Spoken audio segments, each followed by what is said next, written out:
ഒരിക്കൽ വിശുദ്ധ Teresa മാർഗരറ്റിൻ്റെ നോവിസായിരുന്ന Mary Victoria എന്ന് പറഞ്ഞ സഹോദരി തൻ്റെ കമ്മ്യൂണിറ്റിയിൽ പല്ലുവേദന കൊണ്ട് പുളയുകയായിരുന്നു.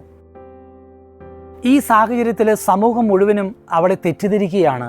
സമൂഹത്തിലെ ജോലികളൊന്നും ചെയ്യാതിരിക്കാൻ വേണ്ടി അഭിനയിക്കുകയാണെന്നൊക്കെ പറഞ്ഞ് കുറ്റപ്പെടുത്തി. ഇങ്ങനെ ഇരിക്കുന്ന സമയത്ത് നിത്യവ്രതം എടുക്കേണ്ട സാഹചര്യം വന്നു കഴിഞ്ഞപ്പോൾ മദർ സുപ്പീരിയർ സംശയിച്ചു, ഇവൾക്ക് നിത്യവ്രതം എടുക്കാനുള്ള അനുവാദം കൊടുക്കണോ, ഇവൾ ശരിക്കും അഭിനയിക്കുകയാണോ, അല്ലെങ്കിൽ ശരിക്കും പല്ലുവേദനയുണ്ടോ?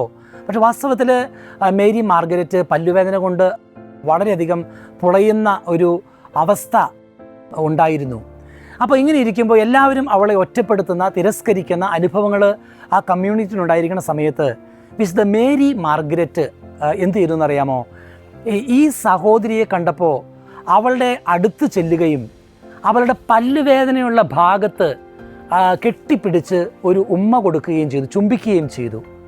നിങ്ങൾ ചിന്തിക്കുക, ക്ലോയിസ്റ്റേഡ് നണ്ണിൻ്റെ നിയമപ്രകാരം പരസ്പരം അങ്ങനെ ആലിംഗനം ചെയ്യാനോ ചുംബിക്കുവാനോ അനുവാദമൊന്നുമില്ല.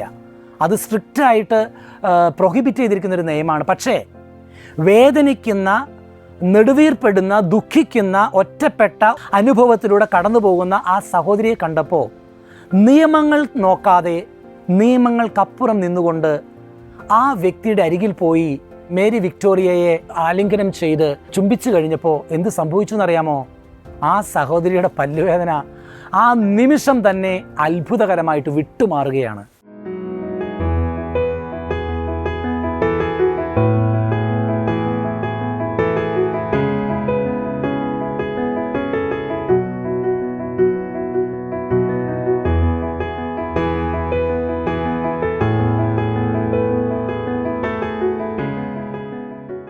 നമ്മൾ പലപ്പോഴും നിയമത്തിൽ കടിച്ചു തൂങ്ങിക്കിടക്കുന്ന വ്യക്തികളാണ്, എന്നിട്ട് കരുണ കാണിക്കാൻ മറന്നു പോവുകയാണ്. ഈശോ പറഞ്ഞു, ഞാൻ ബലിയല്ല കരുണയാണ് ആഗ്രഹിക്കുന്നത്.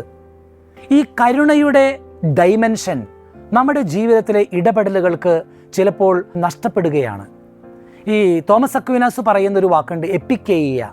അത് നീതിക്ക് അപ്പുറം കടന്നു ചെല്ലുന്ന കരുണയുടെ, അനുകമ്പയുടെ ഒരു ആർദ്രഭാവമാണ്. ഇത് നമ്മുടെ ജീവിതത്തിൽ നമ്മൾ സൂക്ഷിക്കേണ്ടതായിട്ടുണ്ട്. പലപ്പോഴും നിയമങ്ങൾ മാത്രം നോക്കി ജീവിക്കുന്നവരായിട്ട് നമ്മൾ മാറുകയാണ്. ദൈവത്തിൻ്റെ മുമ്പിൽ നാം കാണിക്കുന്ന സ്നേഹത്തിന്, ദൈവത്തിൻ്റെ മുമ്പിൽ നാം അനുഷ്ഠിക്കുന്ന നീതിയേക്കാൾ 10,000 മടങ്ങ് വിലയുണ്ട്. നമ്മളത് തിരിച്ചറിയുക.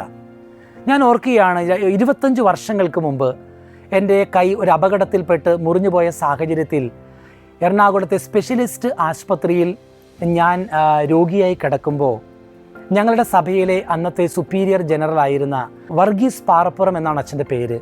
അച്ഛൻ ആശുപത്രിയിൽ എന്നെ കാണാനായിട്ട് വരികയാണ്. അപ്പോൾ എൻ്റെ വീട്ടിൽ നിന്നും ഉണ്ടാക്കിക്കൊണ്ട് വന്നിരിക്കുന്ന ഇറച്ചിയും കപ്പയും അവിടെ ഇരിക്കുന്നുണ്ട്. പക്ഷെ ഞാൻ ഓർക്കുന്നൊരു കാര്യം, അപ്പോൾ ഞാൻ പറഞ്ഞത് അമ്മച്ചി ഉണ്ടാക്കിയതാണ്, അച്ഛൻ കുറച്ച് കഴിക്കുക. അപ്പോൾ ഞാൻ ഓർക്കുകയാണ്, അച്ഛൻ പറഞ്ഞു അച്ഛൻ്റെ വീട്ടിൽ ആരോ മരിച്ചു. അപ്പോൾ ആ ദിവസങ്ങളിൽ ഇത് കഴിക്കാൻ നിയമപരമായിട്ട് അതിന് അനുവാദമില്ല. പക്ഷെ ഞാൻ ഓർക്കുന്നൊരു സംഭവം, അച്ഛൻ എന്ത് ചെയ്തു?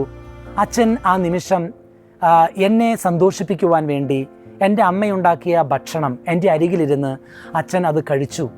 അതെൻ്റെ ഹൃദയത്തെ ഒരുപാട് സ്പർശിച്ചു. മറ്റൊരു സാഹചര്യത്തിൽ ഞങ്ങളുടെ ജനറലേറ്റ് ഹൗസിൽ ഇടപ്പള്ളിയിൽ വാർഷിക ധ്യാനം നടന്നുകൊണ്ടിരിക്കുക വൈദികർക്ക്. അന്ന് ഞാനൊരു ചെമ്മാച്ചനാണ്. ഈ മുറിഞ്ഞ കൈകളുമായി അവിടെ ഞാൻ വിശ്രമിക്കുന്ന സമയമാണ്. ആ വാർഷിക ധ്യാനത്തിൽ വൈദികർ പരസ്പരം മിണ്ടാനോ വർത്താനം പറയാനോ ഒന്നും പാടില്ല. പക്ഷെ ഞാൻ ഓർക്കുന്നുണ്ട്, വൈദികരെല്ലാവരും അവിടെ ഭക്ഷണം കഴിച്ചുകൊണ്ടിരിക്കുന്ന സമയത്ത് ഒറ്റപ്പെട്ടവനായി ഞാൻ ഒരു ബ്രദർ എന്ന നിലയ്ക്ക് മാറി അവിടെ അപകടം പറ്റി വിശ്രമിക്കുന്ന സമയത്ത് ഒരു ടേബിളിൽ വന്ന് ഒറ്റയ്ക്കിരുന്ന് ഞാൻ ഭക്ഷണം കഴിക്കുകയാണ്. ഞാൻ സങ്കടപ്പെട്ടിരിക്കുകയാണ് എന്ന് കരുതി എൻ്റെ സഭയിലെ ഒരു വിശുദ്ധനായൊരു വൈദികൻ, ഫാദർ ജോൺ പാലപ്പറമ്പിൽ എന്ന് പറഞ്ഞൊരു വിൻസെൻഷ്യൻ വൈദികൻ, ആ സമയത്ത് എല്ലാ അച്ഛന്മാരും മിണ്ടാതെ ഭക്ഷണം കഴിച്ചുകൊണ്ടിരിക്കുമ്പോൾ എൻ്റെ അടുത്ത് വന്ന് മാറി വന്നിരുന്ന് എന്നോട് വർത്താനം പറയുകയും എൻ്റെ കൂടെ ഇരുന്ന് ഭക്ഷണം കഴിക്കുകയും ചെയ്തു. ഇതെൻ്റെ ഹൃദയത്തെ വല്ലാതെ സ്പർശിച്ചൊരു സംഭവമാണ്. അത് നമ്മൾ ചിന്തിക്കുക, പലപ്പോഴും നമ്മൾ നിയമത്തിന് വലിയ പ്രാധാന്യം കൊടുക്കുകയും സ്നേഹത്തിൻ്റെ നിയമം മറന്നു പോവുകയും ചെയ്യുന്നവരാണ്. ദൈവത്തിൻ്റെ ഹൃദയത്തെ തൊടുവാനുള്ള ഏറ്റവും വലിയ പ്രാർത്ഥന എന്ന് പറയുന്നത് സ്നേഹത്തിൻ്റെ അനുകമ്പയുടെ ഒരു സ്പർശനമാണ്. സ്വർഗത്തെ തുളയ്ക്കുന്ന പ്രാർത്ഥനയാണ് നാം ചെയ്യുന്ന ഓരോ കുഞ്ഞു കുഞ്ഞു ചാരിറ്റി പ്രവർത്തനങ്ങൾ, നമ്മുടെ സ്നേഹപ്രകടനങ്ങൾ. അതിന് മറ്റുള്ളവർക്ക് സൗഖ്യം നൽകുവാനുള്ള ശക്തിയുണ്ട്. അതിന് മറ്റുള്ളവരെ ദൈവത്തിലേക്ക് കൂടുതൽ അടുപ്പിക്കുവാനുള്ള പവറുണ്ട്. നമ്മുടെ ജീവിതത്തിൽ പലപ്പോഴും പ്രാർത്ഥനയും അനുദിന ജീവിതത്തിലെ കാര്യങ്ങളും തമ്മിൽ വലിയ ബന്ധമില്ലാത്ത രീതിയിൽ പോകുന്ന ഒരു പതിവുണ്ട്. നാം ചിന്തിക്കുക, എത്രയോ വ്യക്തികളെയാണ് നാം ഒന്ന് പുഞ്ചിരിച്ചാൽ സന്തോഷിപ്പിക്കാൻ കഴിയുക, എത്രയോ വ്യക്തികളെയാണ് നാം ഒന്ന് അടുത്തിരുന്ന് ഒന്ന് കെട്ടിപ്പിടിച്ചാൽ ആനന്ദിപ്പിക്കുവാൻ കഴിയുക, എത്രയോ വ്യക്തികളെയാണ് നമുക്ക് ആത്മീയമായ അനുഭവത്തിലേക്ക് കൊണ്ടുവരുവാൻ സാധിക്കുക. ദുഃഖത്തിലിരിക്കുന്നവർ, നിരാശപ്പെട്ടവർ, ഒറ്റപ്പെട്ടവർ, ഒറ്റിക്കൊടുക്കപ്പെട്ടവർ, വേദനയുടെ പാതയോരങ്ങളിൽ ഒറ്റയടി പാതയിലൂടെ ഏകാന്ത പഥികനായി നീങ്ങുന്നവരുണ്ട്. അവരെയൊക്കെ ഒന്ന് ചേർത്ത് പിടിക്കുവാൻ, നിയമങ്ങൾക്കപ്പുറം സ്നേഹത്തിൻ്റെ തണലിൽ അവരെ ഒന്ന് ചേർത്ത് നിർത്തുവാൻ സാധിച്ചാൽ ദൈവത്തിൻ്റെ മുഖം നമ്മൾ ഈ ഭൂമിയിൽ പരിഭാഷപ്പെടുത്തി അവർക്ക് പങ്കുവെച്ചു കൊടുക്കുകയാണ്. അതെ, നാം കാണിക്കുന്ന ഓരോ സ്നേഹപ്രവർത്തനവും, ഓരോ അനുകമ്പയും, ഓരോ കാരുണ്യ പ്രവൃത്തികളും നിയമങ്ങൾക്കപ്പുറം നിന്നുകൊണ്ട് കാണിക്കുന്നതിന് ദൈവത്തിൻ്റെ മുമ്പിൽ വലിയ വിലയുണ്ടാകും. നമ്മൾ എത്രയോ വ്യക്തികളെയാണ് അവഗണിച്ചിട്ടുള്ളത്, നമ്മൾ എത്രയോ വ്യക്തികളെയാണ് ഒന്ന് പരിഗണിക്കാതെ പോയിട്ടുള്ളത്. നമ്മൾ ഒന്ന് സംസാരിച്ചിരുന്നുവെങ്കിൽ, നമ്മൾ ഒന്ന് കൂടെയിരുന്നുവെങ്കിൽ, നമ്മൾ ഒന്ന് ചേർത്ത് പിടിച്ചിരുന്നുവെങ്കിൽ എത്രയോ വ്യക്തികളാണ് ആഴമായ ആത്മധൈര്യത്തോടെ ദൈവത്തിലേക്ക് കടന്നു വരാമായിരുന്നത്. നമ്മൾ ചിന്തിച്ചു നോക്കുക.